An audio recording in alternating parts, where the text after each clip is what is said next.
বর্ধমান থেকে জৈশি মোহাম্মদের সঙ্গে যোগ থাকার সন্দেহে এক ব্যক্তিকে গ্রেপ্তার করার ঘটনাকে ঘিরে নতুন করে চর্চা শুরু হয়েছে। তদন্ত এগোতেই সামনে আসছে একের পর এক তথ্য।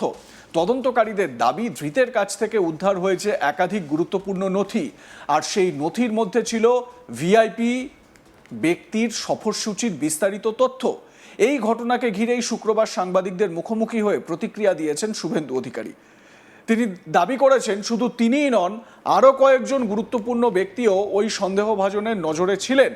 তাদের মধ্যে রাজ্যের মন্ত্রী উমেশ রাইয়ের নামও উল্লেখ করেন তিনি। তবে বিষয়টি জাতীয় নিরাপত্তার সঙ্গে জড়িত বলে জানিয়ে তিনি বিস্তারিত মন্তব্য করা থেকে বিরত থাকেন। বৃহস্পতিবার বর্ধমানের একটি আবাসন থেকে হামিম মণ্ডল নামে এক ব্যক্তিকে গ্রেপ্তার করা হয়। তদন্তকারী সংস্থার অভিযোগ, ধৃতের সঙ্গে জৈশি মোহাম্মদের সম্ভাব্য যোগসূত্র রয়েছে। যদিও এই অভিযোগের তদন্ত এখনো চলছে এবং আদালতে তা প্রমাণিত হয়নি। তদন্তে উঠে এসেছে বলে দাবি, হামিদের কাছ থেকে এমন কিছু তথ্য উদ্ধার হয়েছে যা নিরাপত্তা সংক্রান্ত দিক থেকে অত্যন্ত গুরুত্বপূর্ণ। অভিযোগ, তার কাছে শুভেন্দু অধিকারীর সফরসূচির বিস্তারিত তথ্য ছিল। সেই তথ্যের মধ্যে ছিল তার কোথায় কোথায় যাওয়ার কথা, কোন কোন কর্মসূচিতে যোগ দেবেন, তার গাড়ি কোথায় পার্ক করা হবে, কখন তিনি গাড়িতে উঠবেন, এরপর কোথায় যাবেন এবং দিনের পরবর্তী কর্মসূচি কি। এই ধরনের একাধিক তথ্য সামনে উঠে এসেছে। তদন্তকারীদের প্রাথমিক অনুমান, এই তথ্যগুলি কোনো সম্ভাব্য হামলার পরিকল্পনার উদ্দেশ্যে সংগ্রহ করা হয়ে থাকতে পারে। তবে এই বিষয়টি এখনও তদন্তাধীন এবং তদন্তকারী সংস্থাগুলি সব দিক থেকে খতিয়ে দেখছে। শুধু একজনের তথ্য নয়, তদন্তে আরও জানা গিয়েছে বলে দাবি, একাধিক গুরুত্বপূর্ণ ব্যক্তির সফরসূচি ও ধৃতের কাছ থেকে উদ্ধার হয়েছে। এই প্রেক্ষিতেই শুক্রবার সাংবাদিকদের সঙ্গে কথা বলেন শুভেন্দু অধিকারী। তিনি বলেন, শুধু আমি নই, আমাদের এমওএস উমেশ রাইও এই স্ক্যানারে ছিলেন। সাংবাদিক বৈঠক করে এসটিএফ সমস্ত তথ্য জানাবে, তবে এর বেশি কিছু তিনি বলতে চাননি। তিনি স্পষ্ট জানান, বিষয়টি অত্যন্ত স্পর্শকাতর এবং জাতীয় নিরাপত্তার সঙ্গে সম্পর্কিত। তার কথায়, এটি ভীষণ স্পর্শকাতর বিষয়, আমি বেশি কিছু বলবো না। এটা জাতীয় নিরাপত্তার বিষয়। এসটিএফ সাংবাদিক বৈঠক করে সব জানাবে। এখনও অনেক কিছু জানা এবং বোঝা বাকি রয়েছে। অর্থাৎ তদন্ত এখনও চলছে এবং সব তথ্য এখনও প্রকাশ্যে আনা সম্ভব নয় বলে ইঙ্গিত দিয়েছেন মুখ্যমন্ত্রী।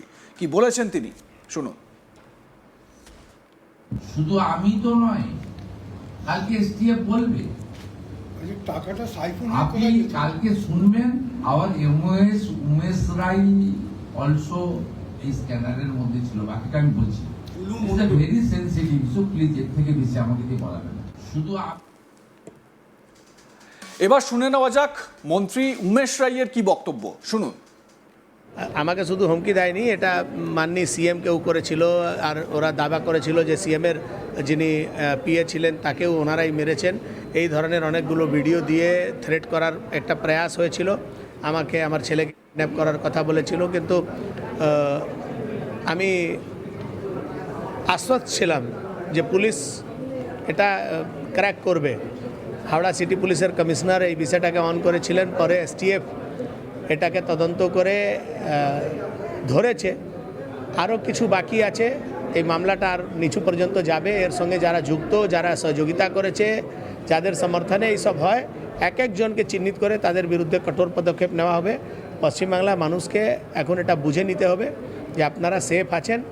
কোনো মতেই আমরা এই ধরনের কোনো গতিবিধি হতে দেব না।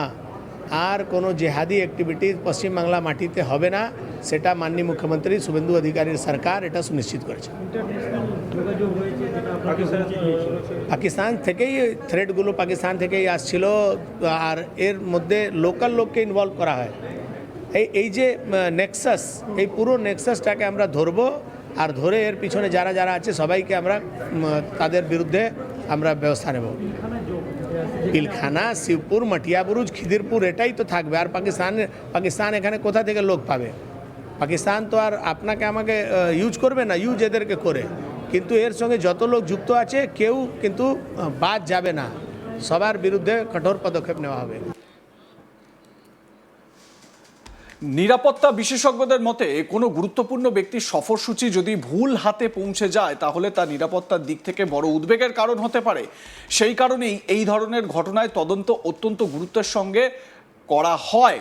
এই যে হামিম বা হামিদ মণ্ডল সম্পর্কে যে তথ্য জানতে পারা গিয়েছে, এই হামিদ মণ্ডল নিউ টাউনে মুখ্যমন্ত্রীর যে বাসস্থান, সেই বাসস্থানের কাছে পিঠেই কোনো একটি জায়গায় একটি আবাসন ভাড়া নিয়েছিল, একটি আবাসনে ফ্ল্যাট ভাড়া নিয়ে থাকছিল।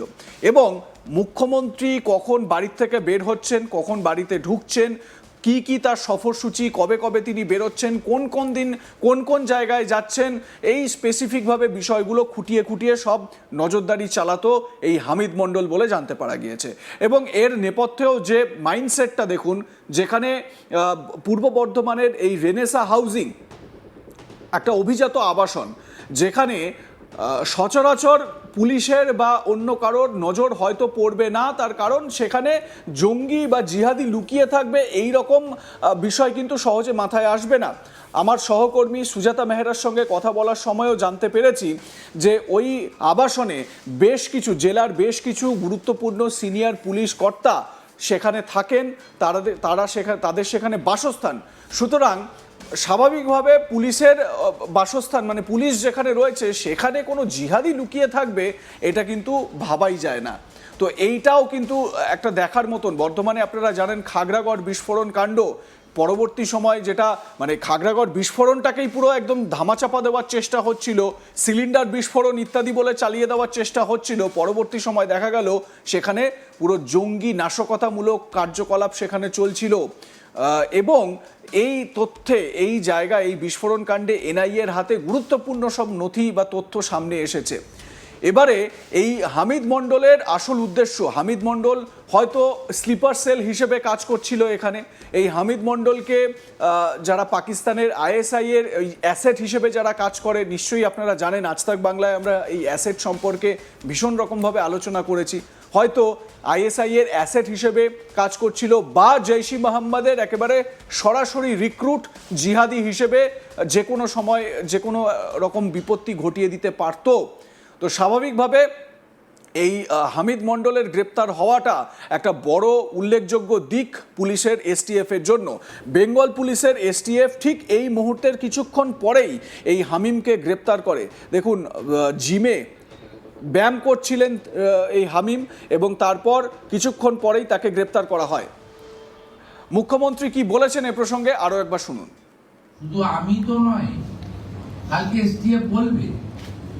টাকাটা সাইফুন আপনি কালকে শুনবেন আওয়ার এমওএস উমেশ রাই অলসো এই স্ক্যানারের মধ্যে ছিল। বাকিটা আমি বলছি, ভেরি সেন্সিটিভ ইস্যু, প্লিজ এর থেকে বেশি আমাকে দিয়ে বলাবেন না। শুধু আমি তো নয়, কালকে এসটিএফ বলবে। আপনাদের মতামত জানাতে থাকুন, দেখতে থাকুন আজ তাক বাংলা।